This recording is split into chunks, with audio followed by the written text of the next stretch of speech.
80% of Americans view domestic terrorism as a threat to U.S. poll. More than 80% of Americans view domestic terrorism as a threat to the United States, according to a poll from The Economist/YouGov. The poll also found that more than 50% of those surveyed view right-wing militia groups as a threat to the U.S., with a third saying they pose an immediate and serious threat to the country.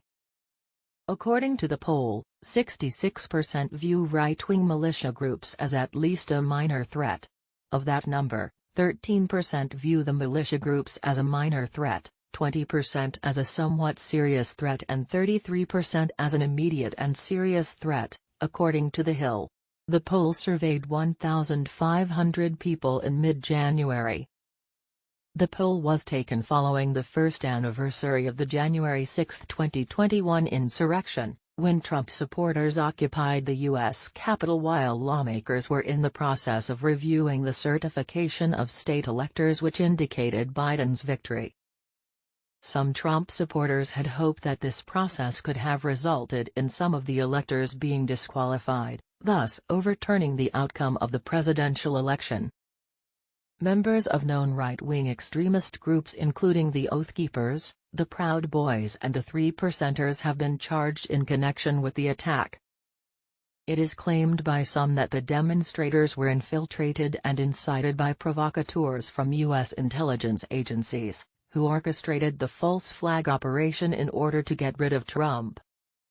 Some among the crowd clashed with police, and some made threats to beat up a number of Democratic lawmakers.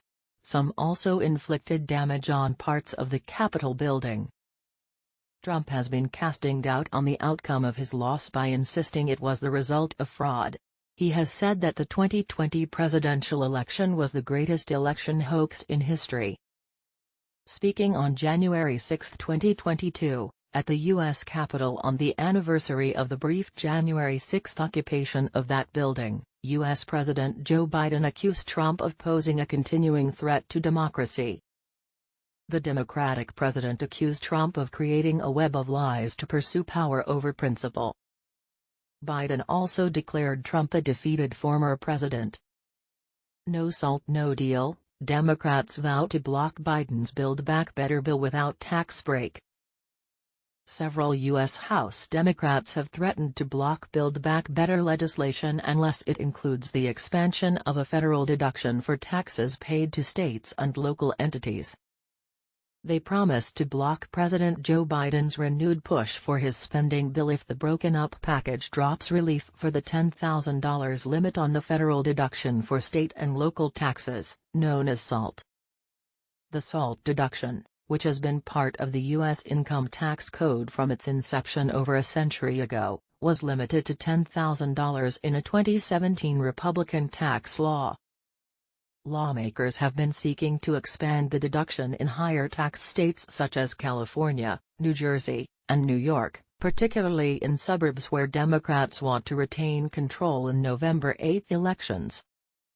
We support the president's agenda, and if there are any efforts that include a change in the tax code, then a SALT fix must be part of it.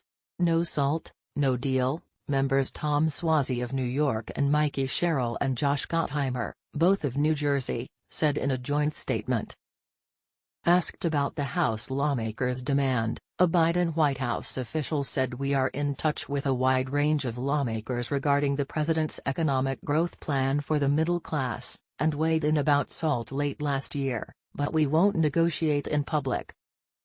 Biden said this week Democrats will probably have to break up the bill and attempt to pass parts of the legislation.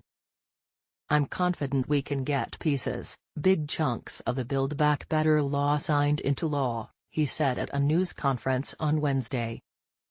The SALT caucus has over 30 members in the House of Representatives who seek to expand the deduction, including some Republicans. Their demand means the White House would face more challenges as it tries to salvage some of Biden's $1.75 trillion social and climate package and push it through with slim congressional majorities. The spending plan hit a roadblock in December when moderate Senator Joe Manchin, D.W. Virginia, said he would not vote for it.